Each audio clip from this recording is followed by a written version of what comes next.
To speak about is entanglement robust? Joint work with Aram, Harrow. Hi everyone. Thanks for coming to the talk right after lunch. I've been told that you get a sugar rush for like 20 minutes and then you fall asleep. So I'm going to focus on the motivation in the first 20 minutes so you can fall asleep like well motivated and then wake up for the question. Good. Okay, so this talk is whether or not entanglement is robust. And we used to think of entanglement as something which is very fragile and hard to maintain. And in this talk, I'll try to give you some indication that this may not be true for some very special and contrived systems. All right.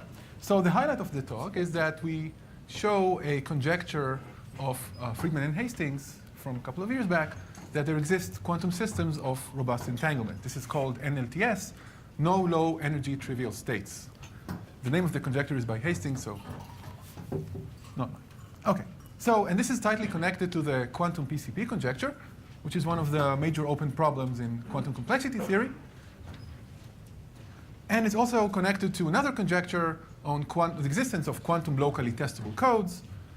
And if you're already interested in quantum mechanics, maybe it will tell you that the folklore that quantum entanglement is fragile is maybe an artifact of us looking at systems which are spatially localized and not generally. Okay. So to start off, let's look at the complexity perspective of robust entanglement, which is quantum PCP. So to define that, let's just whiz by through some definitions. Local Hamiltonians, we all know what those are. We have a sum of few body terms, like say m of them, and they act on n qubits. And for this Hamiltonian H, we can define the fractional energy as the inner product of any state with H divided by the number of terms. Like, so M is like the total available energy in the system, and we look at the fractional energy. Okay, so this is, you know, an analog of how many constraints, or the fraction of constraints violated by the assignment psi. Okay, so in complexity theory, we need to define a problem, right? So our problem of choice would be the local Hamiltonian problem. So we're given a local Hamiltonian H of that form. And we're asked to decide whether the minimal eigenvalue is 0 or separated from 0 by some inverse polynomial fraction. OK, so now we need a complexity class to talk about. And we talk about QMA. QMA is just the analog of MA or NP, where you have a quantum prover, quantum verifier, and they interact. And the prover is trying to prove something to the verifier. And the verifier can make some error, but he needs to decide whether or not this statement is correct with good probability. And the famous theorem by Kitaev is that the local Hamiltonian problem is QMA complete. In other words, once you have a local Hamiltonian, it is as hard to determine the ground state energy as it is to solve any quantum verification problem. Okay. So actually, local Hamiltonians were so successful because, in fact, they generalize our classical notion of constraint satisfaction. So CSPs are constraint satisfaction problems, and you can regard them as a classical variant of local Hamiltonians. These are just local Hamiltonians where all terms are diagonal in the computational basis. Okay. So you can think of them as being like three-set formulas. So in comes computer science. Right? Computer science tells us, this is like one of the famous theorems of the last 20 years, it's called the PCP theorem. And it tells us that it is NP hard to even distinguish minimal energy 0 from minimal energy at least 0.1. So I've given you a significant promise. I told you that either there is an assignment that satisfies all constraints, or any assignment that violates at least 10% of the constraints. And it is still NP hard to decide which is kind of surprising. So we know for a specific subclass of the local Hamiltonians, it is even hard to distinguish satisfiable from not even close to being satisfiable. OK, so now we can talk about quantum PCP.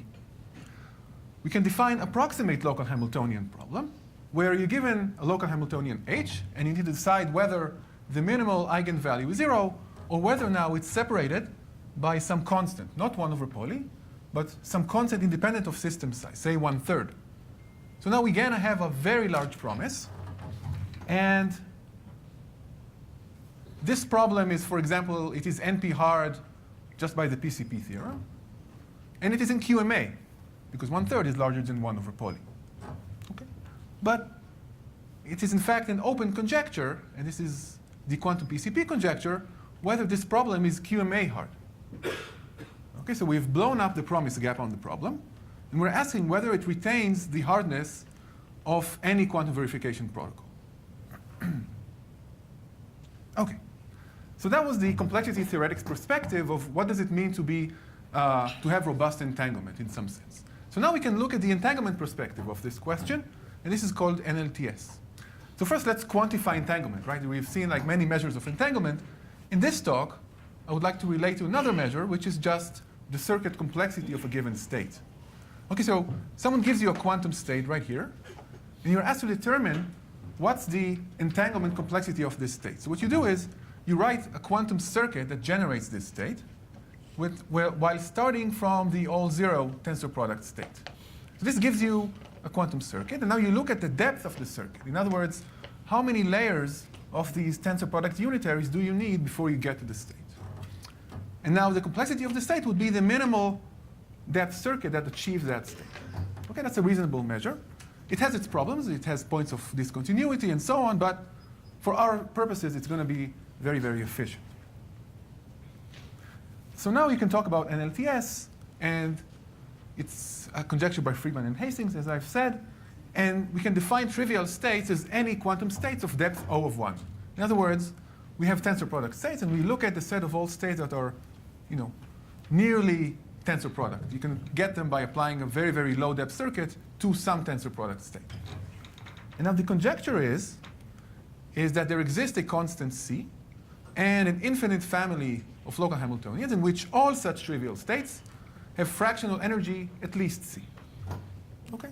That was the conjecture. In other words, that you can find local Hamiltonians for which, when you look at the cool side of the spectrum, you cannot find any of these simple states.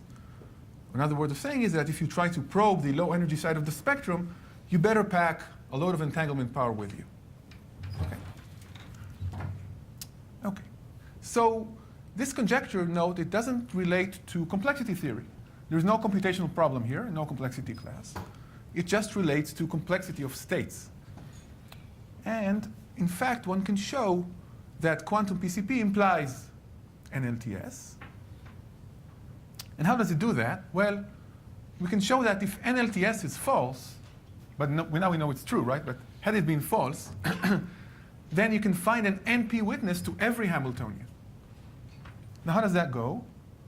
Suppose that one gives you a quantum state psi generated by some circuit U acting on the all-zero state, right? And you want to perform a k-local measurement, H, which is some term of the local Hamiltonian, on that state, right? So now what you can do is instead of applying H, you can apply a conjugated version of H on the tensor product 0 state. Now what you see is you start from a k-local measurement on some possibly entangled state. You end up with only a mildly larger local observable on the all-zero state. Now this quantity is efficiently computable. In other words, if someone gives you a quantum state that supposedly has low energy, you can verify this by yourself using a classical computer. Now, assuming NP and QMA are different, this rules out the existence of a quantum PCP, because it tells you that no local Hamiltonian is QMA hard. It is only NP hard, at most. Okay, so here's our main result. We show that there exists an explicit infinite family of 7 local Hamiltonians. Number 7 is no real significance, of commuting Pauli Hamiltonians in a constant C, such that if some circuit U generates a quantum state whose energy is at most that C, you better have large depth. It's, in fact, logarithmic in the number of qubits. Okay, so this is in some sense stronger than NLTS, because NLTS just requires the depth of the circuit to diverge with a number of qubits, and here we show that not only diverges, it diverges mildly quickly, sort of. Okay, logarithmic. Okay, just to name drop some of the proof techniques. So we use products of hypergraphs, locally testable codes, Hamiltonian graph powering, degree reduction, and the uncertainty principle. For those of you familiar with the PCP theorem, you would see that some of the buzzwords appear here as well, though in a different context. So indeed, like we use some of the techniques, but in a completely different context, but there are things here which are completely quantum. For example, this guy here, and in some sense, this thing here is in a quantum context. Okay. So some perspective on NLTS. So we said that there are local Hamiltonians with highly entangled states. So, but how can we show that a local Hamiltonian has a highly entangled states? So a good example of that would be quantum codes. So why are quantum codes special? Well, they have this defining property that if you look at a pair of quantum code states, then there is no local measurement M that can distinguish between them. In other words, every state looks the same locally everywhere. Okay? Now, the corollary of this, what you can show, is that quantum code states require large circuit depth. Now, why is that? Okay. Suppose someone gives you a circuit and says, look, I've managed to produce the code state psi by applying U to the all zero state. Okay, let's play the same trick again.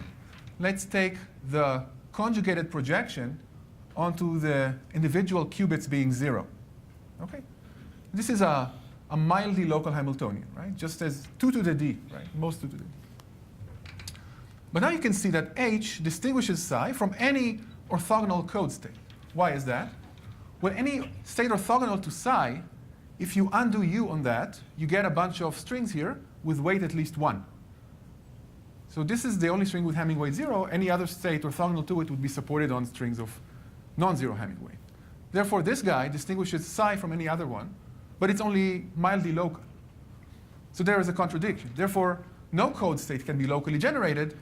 And if the minimal distance of this code is, say, polynomial in n, you get a log n circuit lower bound on any circuit that generates a code state psi. Okay, so this is an example of an argument how you can get from a Hamiltonian or state satisfying the Hamiltonian constraints to a circuit lower bound on that state.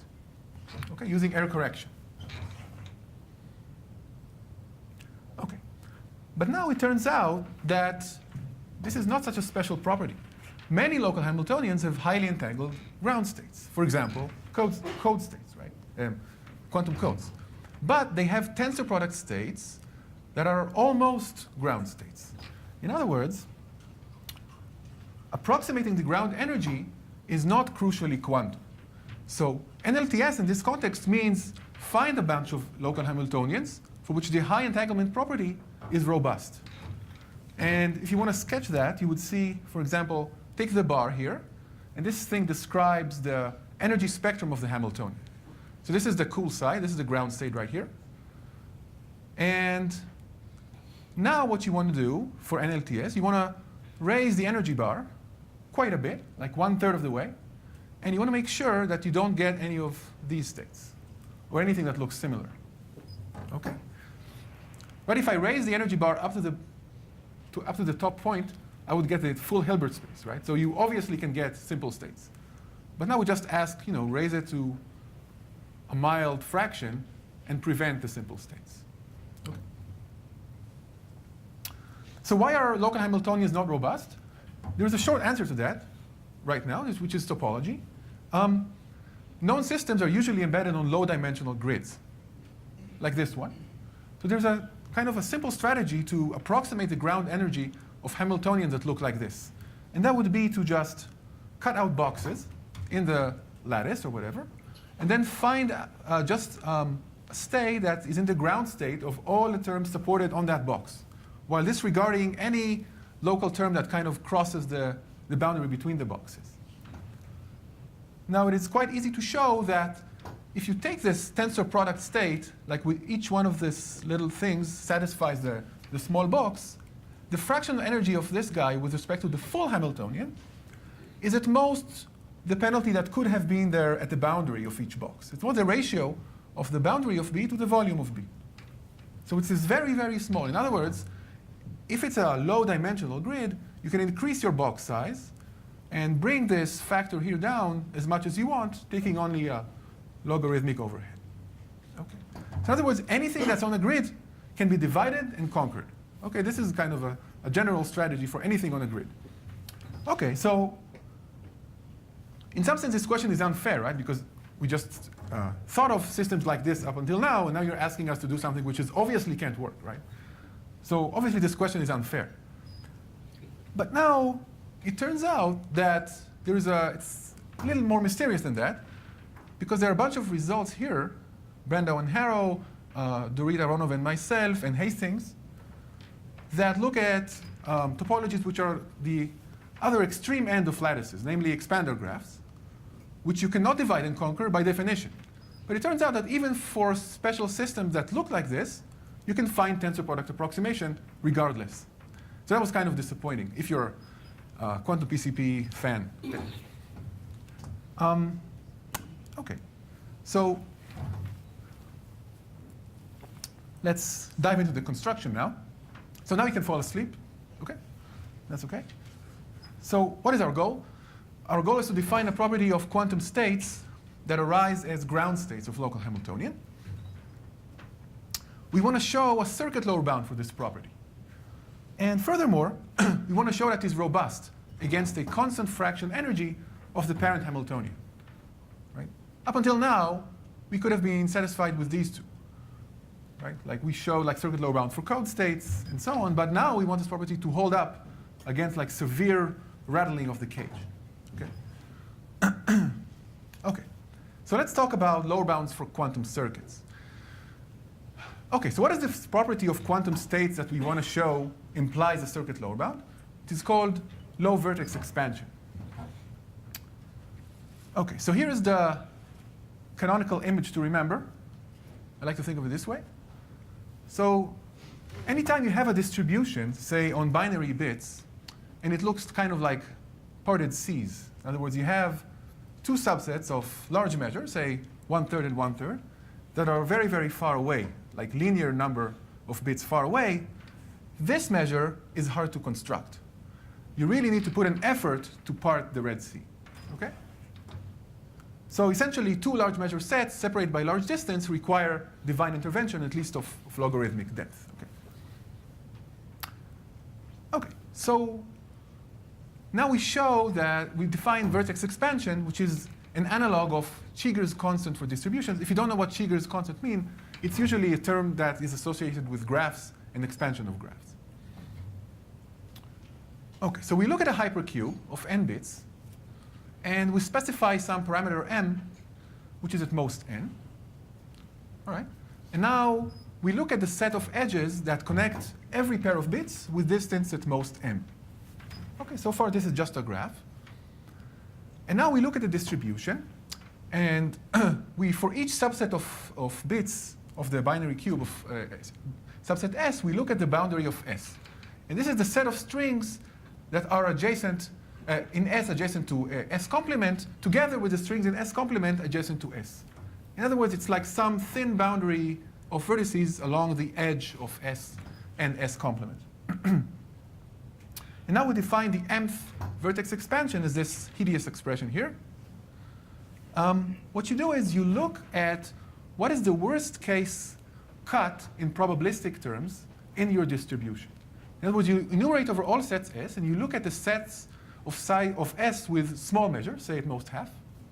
And then for these sets, you take the ratio of the probability of being in their boundary divided by the probability of being in the set. And then you minimize over all such sets. Okay?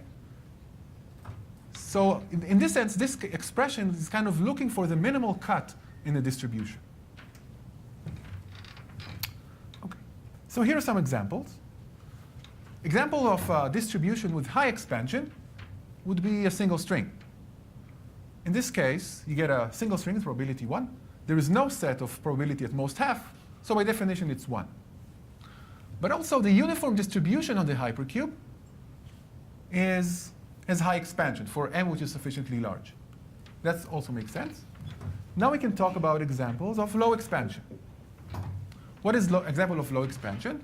For example, if you take the cat state and measure it, you get two strings, all 0 with probability half, and all 1 with probability half. This is kind of the maximal low expansion you can get. Right? These are two strings that even for m which is less than n, you get 0. Only when m equals n, you get something. Okay? And also, quantum code states are examples of states with low expansion. If you think about this, this is like similar to what happens when you take a uniform superposition over a classical code. You just get points in space which are very, very far away from each other just by the fact that there is a minimal distance there between every pair. Okay, so uniform superposition over classical codes or quantum codes are examples of states such that when you measure them, you get a low expansion distribution. You get like a parted red sea. Okay. Right. Okay, so the claim is as follows. Suppose that someone gives you a state psi generated by circuit U, again acting on the tensor product state, and you consider its induced distribution on some subset of the bits, say small n. Right, so you trace out a bunch of bits and you look at the distribution on the x part.